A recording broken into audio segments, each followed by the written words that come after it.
Começamos agora o segundo dia deste bate-papo incrível com a doutora Kátia. Tenho certeza de quem assistiu ao primeiro bloco gostou muito. É um bate-papo interessante e cheio de energia. Se você ainda não assistiu, procure o primeiro vídeo desta série e confira. Vale muito a pena.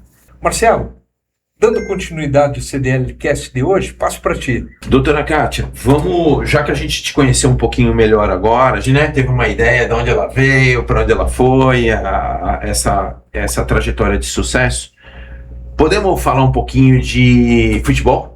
Né? Vitor, eu fiquei interessado nesse negócio de futebol. Acho que isso aí vai dar um tema legal, né? Brasileiro gosta. Brasileiro gosta. E tá certo que cá entre nós, né, Vitor? Não tivemos muito sucesso nessa Copa de 2026 aí, mas a próxima pode ser, né? Isso, Vitor. Pô, eu acho o seguinte, eu acho que tem uma chance Acho que as da gente... mulheres. Eu acho que nós vamos passar caramba, vamos ficar felizes, né? Porque eu acho que as mulheres vão nos representar melhor. Podemos puxar essa temática? Você me ajuda aí nesse ping-pong? Sim. Vitor, eu penso o seguinte: Copa 2027 é mais uma oportunidade para o comércio por varejo, né? A gente precisa, né, ativar a economia. Doutora Kátia, fala uma coisa para nós aqui. Você também é residente, conhece os Estados Unidos, o futebol feminino lá é mais forte que aqui até, né? Mais profissional.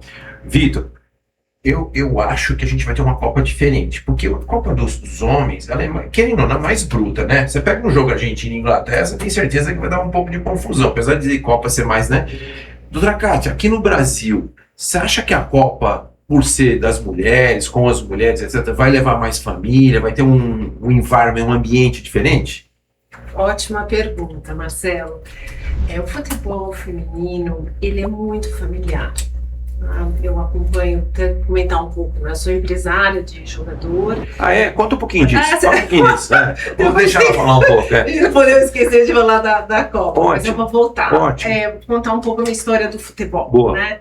Eu falo que não fui eu que fui atrás do futebol, o futebol que foi me atrás de escolheu. Isso é mais ou menos uns 8 anos atrás. Chegou uma família no meu escritório, que o filho jogava no Santos, na base do Santos, e eles tinham negócios, principalmente na Catalunha, na Espanha, e queriam que o garoto fosse fazer o teste no tal do Barcelona, praticamente. Barcelona, do nada, isso foi na outra frente.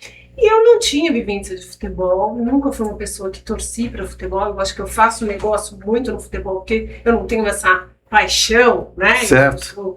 Mas, enfim, essa família chega por questões, porque pela FIFA você só pode ser transferido com 18 anos quando você não tem passaporte europeu.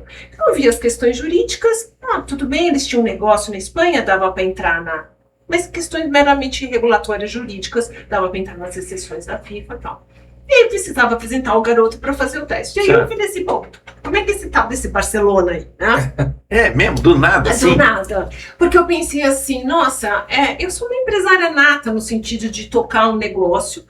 E assim, em termos jurídicos de operação, eu não compro, vendo empresa. Então fazer uma operação de jogador, juridicamente, em termos de negócio, para mim não é uma coisa complicada. Padrão ali no standard. Eu falei para a família, olha, eu vou tentar. Tu não tinha contato nenhum. Olha só. Nunca ninguém me apresentou, nem abriu as portas para o mercado financeiro, para o futebol.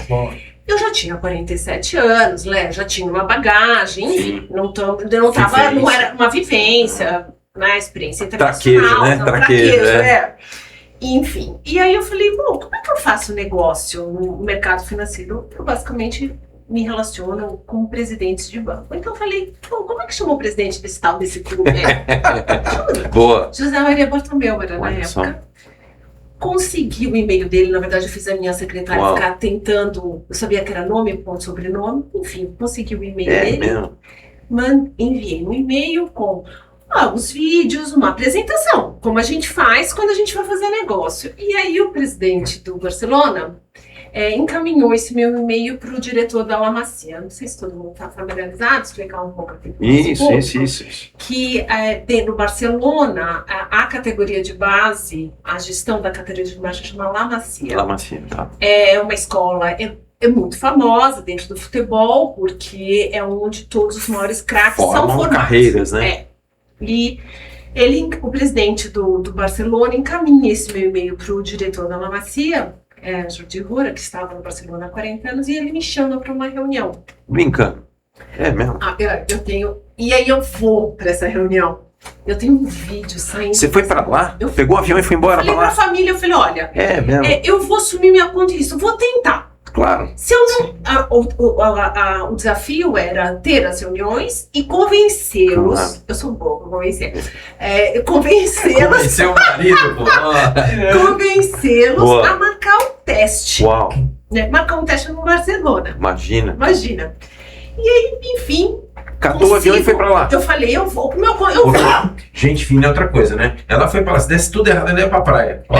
Não, eu falei, se der tudo errado, eu Tô brincando, volto. lógico, eu falei, lógico. E falei pra família, eu volto e te apresento pra empresários, porque até então eu nunca tinha trabalhado com futebol. Pra mim, volante, posição de volante, era volante de carro. Até 2018.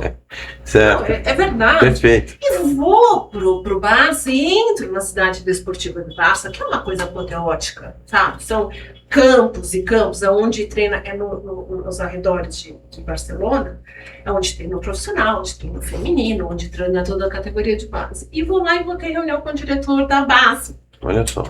que estava há 40 anos no Barcelona. E eu vou falando inglês, que eu sempre tive muita fluência no Claro. inglês. Estudou na E Inglaterra? aí, quando eu me sinto, ele era um catalão, né? Que o catalão é Sim, uma sim, mistura sim, do sim. espanhol, francês e português. Um catalão falando espanhol. Quer dizer, eu não falava espanhol na época. Aí eu achando que eu ia dominar com o inglês, ele não falava inglês. Então, não, olha, era Tinha uma tudo pra coisa dar assim, errado, tinha né? tudo pra dar errado. É, tá ok. E aí, E deu certo. consegui convencê-lo. Uau. E aí ele fala, e tá bom, Kátia, então retorne daqui 3, 4 meses, em outubro, com o Tico, né, o garoto, menino lá.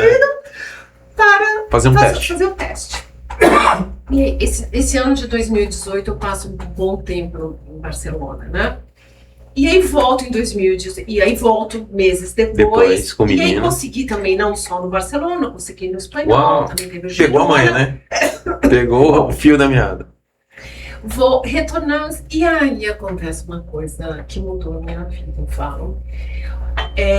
O Jordi Roura, que era o diretor da base, ele é uma pessoa que estava há 40 anos no Barcelona, ele tinha começado com 13 anos lá, jogador, tinha sido Sabia jogador tudo, né? profissional, era ex-técnico profissional. Uau. Né? Então, assim, era o password do Jordi Roura, e ele fala, hoje é meu amigo até hoje, e ele fala que ele era muito bom. Ele é muito bom de ler as pessoas pelos olhos. Porque eu pergunto para ele, Jordi, por que você abriu as portas do Barcelona para mim? Isso é uma conversa nossa, 6 anos depois. Cafezinho. Ele falou assim, Kátia, porque eu sou muito bom em ler as pessoas pelos olhos. Então eu falei, nossa, ele soube que eu ia ser empresária Saber empreendedora do antes futebol. de mim. Ó, E aí, quando ele abre as portas do Barcelona, eu fico 2 semanas dentro do Barcelona. Eu Uau. tinha um crachá, não entra pai, não entra mãe, não tinha nada. E ele falava, se o jogador está treinando aqui, você fica do lado do seu treinador, do seu jogador. Então, assim, literalmente a bola vinha aos meus pés. Eu tenho fotos. olha só, que interessante. Por que eu conto essa história? Que foi uma experiência tão apoteótica que não teve como eu não me conectar com isto. Ou seja, o futebol passou a estar no teu DNA agora.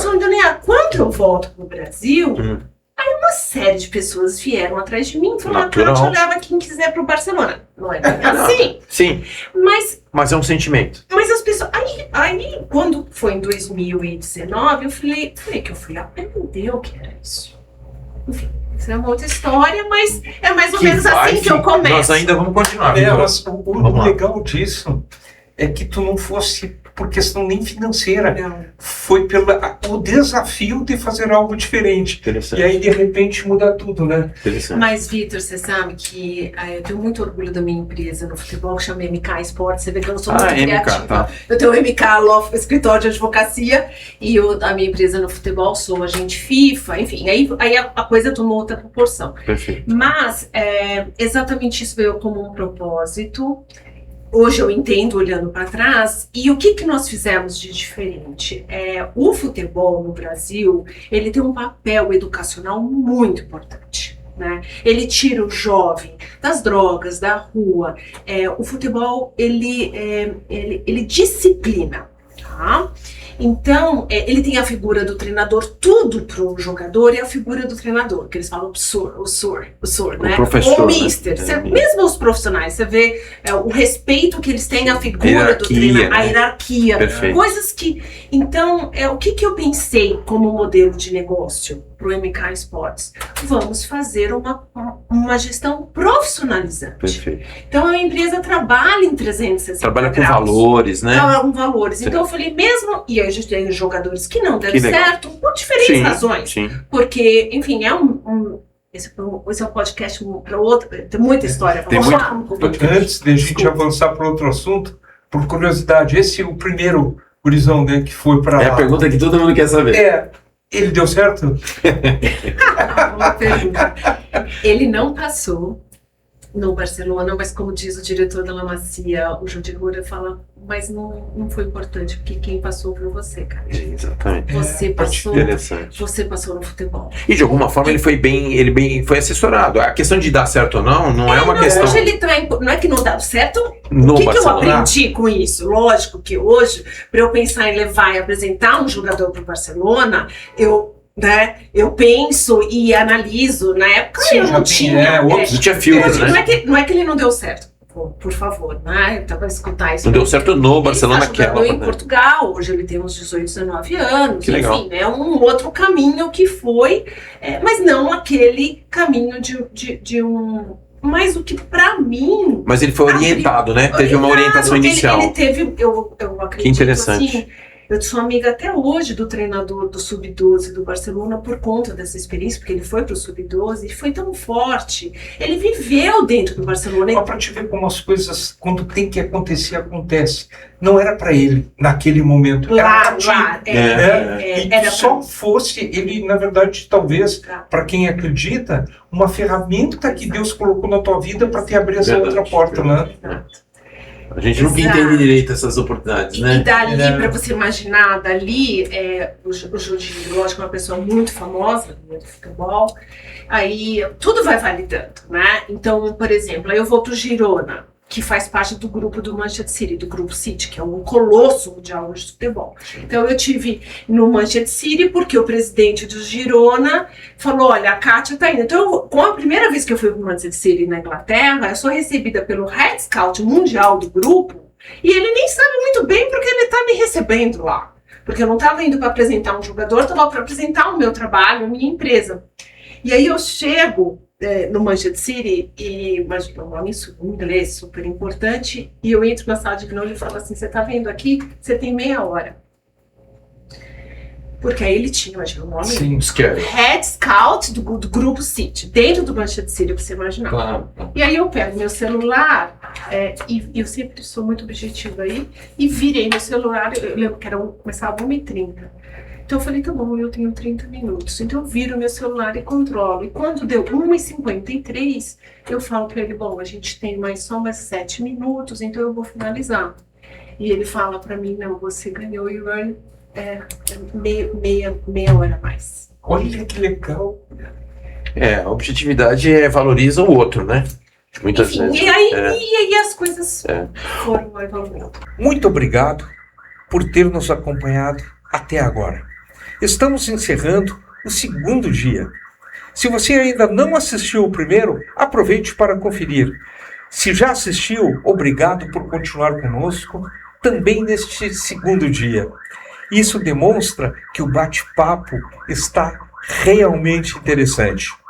Estamos falando sobre um universo no qual o brasileiro está completamente inserido. O futebol, é claro. Tudo o que acontece em seus bastidores. E antes de encerrarmos, dê seu joinha. Aproveite, se não está inscrito, inscreva-se agora. E não esquece de compartilhar com os amigos e familiares. E até amanhã.